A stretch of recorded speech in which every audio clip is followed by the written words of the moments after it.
જય શ્રી કૃષ્ણ દર્શક મિત્રો, આપનું સ્વાગત છે અમારી યુટ્યુબ ચેનલ મયુરભાઈ પી શાસ્ત્રી ઓફિશિયલની અંદર। આપણે અગાઉ શ્રીમદ ભગવદ્ ગીતાનો 16મો અધ્યાય શ્રવણ કર્યો। હવે શ્રીમદ ભગવદ્ ગીતાનો 17મો અધ્યાય પણ શ્રવણ કરીએ। ઓમ શ્રી પરમાત્મને નમઃ। શ્રીમદ ભગવદ્ ગીતા સપ્તદશ અધ્યાય શ્રદ્ધાત્રય વિભાગ યોગ। અર્જુન ઉવાચ। અર્જુન બોલ્યા, હે કૃષ્ણ, જે માણસો શાસ્ત્ર વિધિને છોડીને શ્રદ્ધા ભાવે જોડાયેલા દેવ આદિને પૂજે છે, એમની સ્થિતિ તો પછી કઈ ગણાય? સાત્વિકી, રાજસી કે તામસી?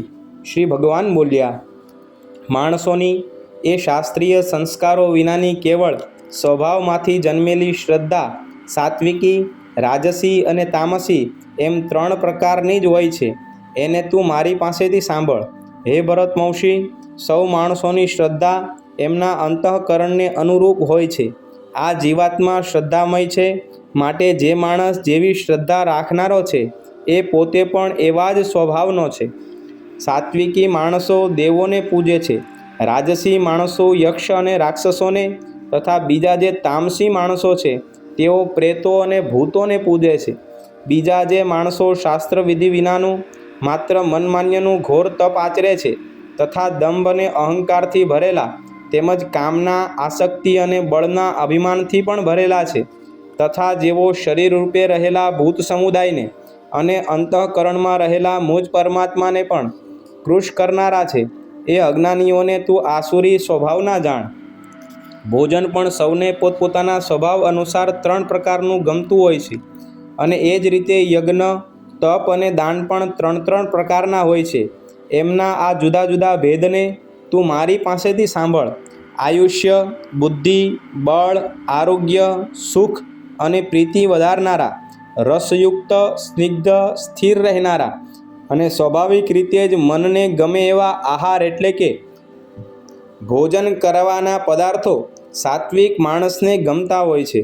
કડવા, ખાટા, ખારા, ઘણા ગરમ, તીખા ભૂંજેલા, દાહ જન્માવનારા અને દુઃખ, ચિંતા તથા રોગોને જન્માવનારા આહારો રાજસી માણસને ગમતા હોય છે। જે ભોજન અડધું પાકેલું અને અડધું કાચું, સુકાઈ ગયેલા રસનું, સ્વભાવે જ સુગંધી, વાસી અને એઠું છે તથા જે અપવિત્ર પણ છે, એ ભોજન તામસી માણસને ગમતું હોય છે।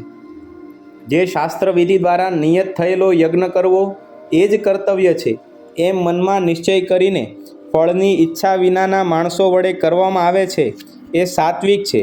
પણ હે ભરતશ્રેષ્ઠ, કેવળ દંભ આચરવા ખાતર અથવા તો ફળ પ્રત્યે લક્ષ્ય રાખીને જ યજ્ઞ કરાય છે, એ યજ્ઞને તું રાજસ જાણ। શાસ્ત્ર વિધિ વિના, અન્નદાન વિના, મંત્ર રહિત, વિના દક્ષિણાએ અને શ્રદ્ધાભાવ વિના કરવામાં આવેલા યજ્ઞને તામસ યજ્ઞ કહેવાય છે।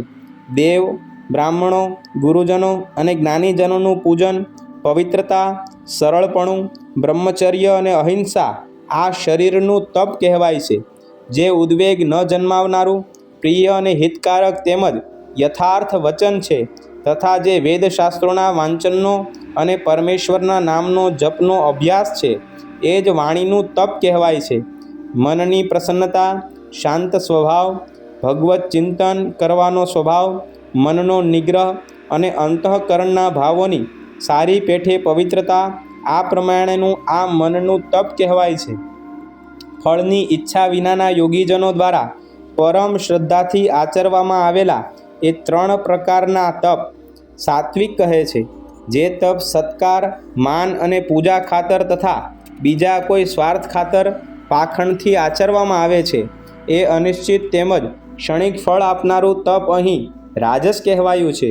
જે તપ મૂર્ખતાપૂર્વક, હઠથી, મન, વાણી અને શરીરની પીડા સહિત અથવા બીજાનું અનિષ્ટ કરવા માટે આચરવામાં આવે છે, એ તપ તામસ કહેવાયું છે। દાન આપવું એ જ કર્તવ્ય છે એવા ભાવથી જે દાન યોગ્ય દેશ, યોગ્ય કાળ અને યોગ્ય પાત્ર પ્રાપ્ત થતાં પોતાના પર જેણે ઉપકાર નથી કર્યો એવા માણસને પ્રત્યુપકારની અપેક્ષા ન રાખતા નિસ્વાર્થ ભાવે જે આપવામાં આવે છે, એ દાન સાત્વિક કહેવાયું છે। પરંતુ જે દાન ક્લેશપૂર્વક તથા પ્રત્યુપકારની અપેક્ષાથી કે ફળને દૃષ્ટિમાં રાખ્યા પછી આપવામાં આવે છે એ દાન રાજસ કહેવાયું છે. જે દાન સત્કાર વિના કે તિરસ્કારપૂર્વક અયોગ્ય દેશકાળમાં અને કુપાત્રને આપવામાં આવે છે એ દાન તામસ કહેવાયું છે. ઓમ તત સત એમ આ 3 પ્રકારનું સચ્ચિદાનંદ ઘન બ્રહ્મનું નામ કહેવાયું છે. એ બ્રહ્મથી જ સૃષ્ટિના આરંભે બ્રાહ્મણો, વેદો તથા યજ્ઞ આદિ રચાયા.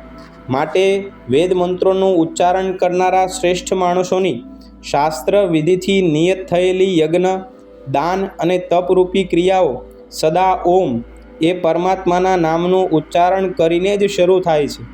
તત એટલે કે તત નામથી ઓળખાતા પરમાત્માનું જ આ સગડું છે એવા ભાવ સાથે ફળને લક્ષ્યમાં ન રાખતા અનેક પ્રકારની યજ્ઞ, તપરૂપી ક્રિયાઓ તેમજ દાનરૂપી ક્રિયાઓ કલ્યાણની ઈચ્છા રાખનારા માણસો દ્વારા કરવામાં આવે છે.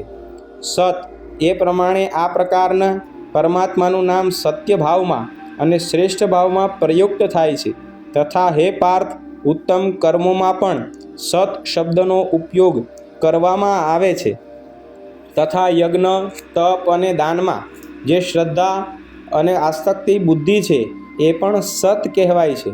અને એ પરમાત્માને કાજે કરેલું કર્મ તો નિશ્ચિતપણે સત કહેવાય છે. હે પાર્થ, વગર શ્રદ્ધાએ કરાયેલો હવન, દીધેલું દાન, આચરેલું તપ અને જે કંઈ પણ કરવામાં આવેલું શુભ કર્મ છે એ સઘળું અસત કહેવાય છે. માટે એ ન તો આ લોકમાં લાભદાયક છે કે ન તો મર્યા પછી લાભદાયક છે.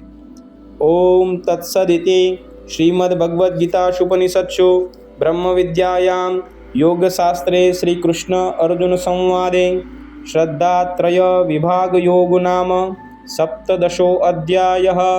શ્રી કૃષ્ણાર્પણમસ્તુ. અમારા આવા નવા વિડીયો શ્રવણ કરવા માટે અમારી યુટ્યુબ ચેનલ મયુરભાઈ પી શાસ્ત્રી ઓફિશિયલને લાઈક કરો, કમેન્ટ કરો, શેર કરો અને સબસ્ક્રાઈબ કરો. જય શ્રી કૃષ્ણ.